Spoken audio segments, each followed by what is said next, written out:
दोस्तों, आजम खान साहब को एक और मामले में जमानत मिल गई। एक हफ्ते के भीतर ये तीसरी बड़ी राहत है। लगातार समाजवादी पार्टी के कार्यकर्ता और जो खुद आजम खान के समर्थक है वो उनमें खुशी की लहर है। लगातार ये दावा किया जा रहा है कि सत्ता के दम पर कैसे साजिश के तहत आजम खान साहब को लंबे समय तक जेल के अंदर रखा गया। लेकिन देखिए, अदालत के अंदर एक के बाद एक मामले में ढेर होते जा रहे हैं। लेकिन क्या आपने क्रोनोलॉजी की तरफ कभी ध्यान दिया कि जिस मामलों को लेकर एक बार अदालत ने टिप्पणी कर दी थी कि उन मामलों को देखकर लगता है कि आजम खान साहब को ताउम्र जेल में रखने की आपकी मंशा इस सरकार पर टिप्पणी थी बहुत बड़ी। उन मामलों में अचानक से एक के बाद एक मामले में जमानत कैसे मिल सकती है? क्या वाकई ये मामले ढेर हो रहे हैं या फिर पकड़ को कमजोर किया जा रहा है? यह आज मैं बात क्यों कह रहा हूं, क्योंकि आप जरा पिछले 20 दिनों के अंदर घटी हुई घटनाओं को देखेंगे तो समझ जाएंगे।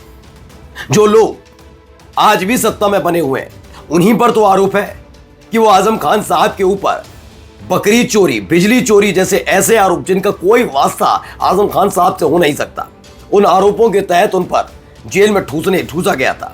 लेकिन ऐसा कैसे हो जाएगा? एक हफ्ते के भीतर 3 बड़े मामलों में उन्हें जमानत दर जमानत मिलती चली जाए। क्या इतना आसान है ये सब? तो जरा क्रोनोलॉजी समझने के लिए इस वीडियो को आखिर तक देखिएगा। नमस्कार, मैं हूं प्रज्वल गौतम और आप देख रहे हैं खबर चौक।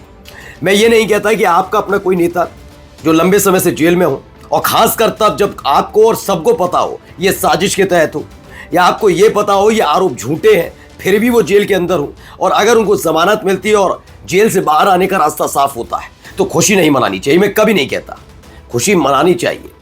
नेता ही क्यों, आप अपने परिवार के सदस्य के तौर पर समझते हैं तो बिल्कुल खुशी होती है कि आखिरकार देखिए।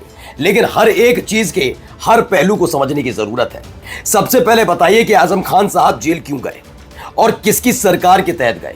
कौन था सत्ता में, कौन था मुख्यमंत्री, और जिसके वक्त आजम खान साहब पर एक के बाद एक आरोप लगते गए और वो जेल के सलाखों के पीछे चले गए लंबे समय तक। वो बात अलग है, दोबारा जब जेल से बाहर आए थे उन्हें फिर से पूरे परिवार के साथ जेल भेज दिया गया था, उनकी पत्नी, उनके बेटे, सबको। कौन था उस समय सत्ता में? ये तमाम चीजों को थोड़ा दिलो दिमाग में रखिएगा। कौन है जो 2027 के चुनाव से 1.5 साल पहले अचानक से ऐसा होता है कि आजम खान साहब को एक के बाद एक 3 मामलों में एक हफ्ते में अंदर जमानत मिल जाती है? यह जानना और समझना बहुत जरूरी है। जमानत मिल जाती है, इसको भी समझिए ये क्या हो रहा है। अब आपको दिखाने जा रहा हूं असलियत क्या है। दरअसल सबसे पहले खबर ही पढ़ लेते हैं, आजम खान साहब से जुड़ी हुई है। न्यूज 18 की खबर है। न्यूज 18 ने इस खबर को या तो जल्दबाजी में छाप दिया या फिर वाकई वो सच लिखने की ताकत आ गई है। क्यों कह रहा हूं, जरा पढ़िए। आजम खान को इलाहाबाद हाईकोर्ट से मिली जमानत, अब आएंगे जेल से बाहर, दिखेगी नई सियासी हलचल। नई सियासी हलचल, इस पूरी लाइन को पढ़िएगा, समझिए कैसे क्रोनोलॉजी काम कर रही है।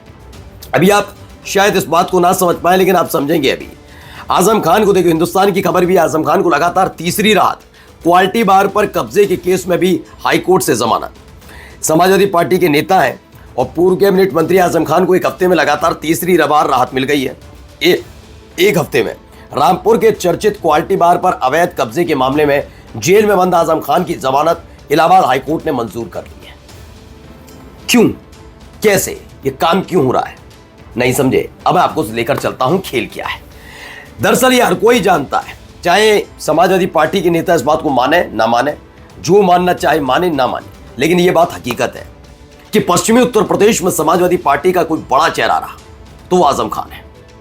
मैं सिर्फ मुसलमानों के लिहाज से नहीं कह रहा हूं, मैं हिंदुओं के लिहाज से भी कह रहा हूं। समाजवादी पार्टी में अगर आप पश्चिमी उत्तर प्रदेश के लोगों को देखेंगे तो वो सबसे ज्यादा भरोसा आजम खान साहब पर करते थे। जब सत्ता परिवर्तित हुई तो आजम खान साहब पर 1-2 नहीं 100 से ज्यादा केस थोपे गए। एक बार की टिप्पणी मुझे याद है जिसमें खुद अदालत ने कह दिया था कि ऐसी मंशा सरकार की लगती है कि वो ताउम्र आजम खान साहब को जेल के अंदर रखना चाहते हैं। जानते हैं क्या हुआ था? उसके थोड़े दिनों बाद, साल 1.5 साल बाद आजम खान साहब जेल से बाहर आते हैं। कि दूसरी बार गए थे अभी। जब वो जेल से बाहर आते हैं उसके बाद उनका वही तेवर नजर आता है। जब पहली बार वो जेल गए थे तो रामपुर के अंदर समाजवादी पार्टी के खास तौर पर मुस्लिम नेताओं को तोड़ लिया गया था। वो बार बार इस बात का दावा कर रहे थे कि देखो, अखिलेश यादव आजम खान के सगे नहीं है, और ये लेटरबाजी कौन कर रहा था? ये आजम खान के बेहद करीबी नेता कर रहे थे। लग रहा था इस बार आजम खान जेल से बाहर आएंगे तो समाजवादी पार्टी से तौबा कर लेंगे, नई या तो नई पार्टी बनाएंगे या किसी और पार्टी में जाकर बैठ जाएंगे। लेकिन इनमें से कुछ नहीं हुआ। आजम खान बाहर आए, उन्होंने सबको सच बताया, कौन साथ था कौन नहीं। कुछ चीजें दिखती हैं, कुछ चीज दिखाई जाती हैं, और कुछ चीजें ऐसी होती हैं जो दिखाई नहीं जाती, सिर्फ समझाई जाती हैं। आजम खान ने जब वो सब कहा तो ये क्लियर हो गया था कि समाजवादी पार्टी से उनका कोई बैर नहीं है, कोई ऐसा बैर नहीं है जिसके चलते वो अपनी जो उन भाई संस्थापक सदस्य हैं भाई, वो 1992 में जब समाजवादी पार्टी बनी तब से हैं, तो अपनी पार्टी से तौबा इतनी जल्दी नहीं करेंगे। हाँ, वाकई बदसलूकी या कुछ हो तो लगता भी है। तो आजम खान साहब ने तब नहीं छोड़ी, एक बार फिर से वो एक मामले के चलते जेल चले जाते हैं। वही नहीं, इस बार उनकी पत्नी और उनके बेटे को भी जेल पहुंचाया जाता है। आरोप है जो भी है, जैसे भी समझे, उनमें पत्नी और बेटे को दोनों को जमानत मिल गई, लेकिन आजम खान को नहीं मिल पाती क्योंकि उन पर पिछले कई मामले चल रहे थे। क्या ये एक तरीके से ऐसा था कि पहली बार जेल भेजकर लंबे समय तक रखकर एक संकेत दिया गया था कि आपको समाजवादी पार्टी को ओके टाटा बाय बाय करना है, क्योंकि अगर आप जब तक समाजवादी पार्टी में रहेंगे और जेल से बाहर रहेंगे, समाजवादी पार्टी को पश्चिमी उत्तर प्रदेश में हिलाने वाला कोई नहीं है। क्या ये था संदेश? मैं ये बात क्यों कर रहा हूं, बता रहा हूं आपको, आगे समझते जाएंगे आप। क्या संदेश था? और संदेश को आजम खान ने नकार दिया था, इसलिए दोबारा इतने लंबे समय तक जेल में रखा गया। और जेल से इस एक के बाद एक 3 मामलों में जमानत मिलने से पहले पश्चिमी उत्तर प्रदेश में हुआ क्या क्या है, तो जरा अब आपको समझाता चलता हूं, जरा सिलसिलेवार तरीके से समझिए। आजम खान के जेल में जाने के बाद बीजेपी पश्चिमी उत्तर प्रदेश में अपने पैर पसारने की कोशिश करती है, लेकिन उसे साथी नहीं मिलता, एक ऐसा साथी जो बीजेपी के प्रति भावनाओं को जगा पाए या अपने वोट ट्रांसफर बीजेपी की तरफ कर पाए। ऐसे में लोकसभा चुनाव से ठीक पहले उसे आरएलडी की याद आती है, उस आरएलडी की जिनके नेता जयंत चौधरी को थोड़े ही दिन पहले हाथरस कांड के बाद कुटवा दिया गया था। जानते थे कि अगर अचानक से जयंत चौधरी आएंगे तो कोई मानेगा नहीं उनका समर्थक। तो क्या हुआ, उसके फौरन पहले ही किसानों के मसीहा चौधरी चरण सिंह साहब को भारत रत्न दिया गया। वो गए, चले गए, ज्वाइन किया, सब बढ़िया, सब चंगा सी। लेकिन इसी बीच खबरें ये भी आने लगी कि चूंकि मामला लंबा खिंचता जा रहा है और कभी भी आजम खान साहब जेल से बाहर आ सकते हैं, ये तमाम चीजें थी। इन सब के बीच जयंत चौधरी अब तेवर दिखाने लगे। तेवर क्या है, पहले ये देखिए। पंचायत चुनाव में, यूपी पंचायत चुनाव में बीजेपी की टेंशन बढ़ाई कि जयंत चौधरी की पार्टी आरएलडी ने सभी को चौंका दिया। पंचायत चुनाव से पहले आरएलडी ने अपने तेवर दिखा दिए और माना जा रहा है कि अगले साल की शुरुआत में होने वाले पंचायत चुनाव के साथ ही आरएलडी एनडीए से तौबा कर लेगी, यानी फिर से बीजेपी पश्चिमी उत्तर प्रदेश में कमजोर पड़ रही है।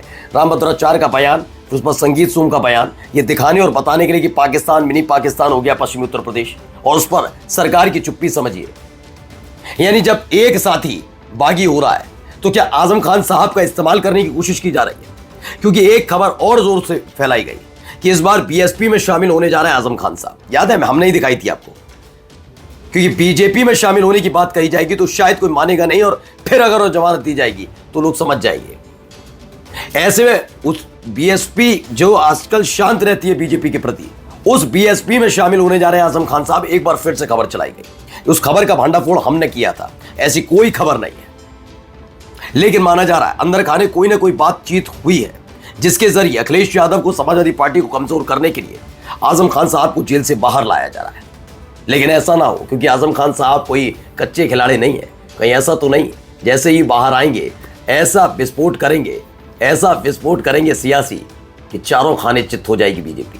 ध्यान रखिएगा मेरी इस खबर को, क्योंकि आजम खान साहब को एक हफ्ते में इतने लंबे समय से राहत ना मिलना और अचानक एक हफ्ते में 3 मामलों में जमानत मिल जाए, रिहाई हो जाए, क्या लगता है बिना किसी के इशारे करे हो सकता है? नमस्कार। New public inter college Lucknow, admission open. For more information call 0522 282232 और 7755 089585।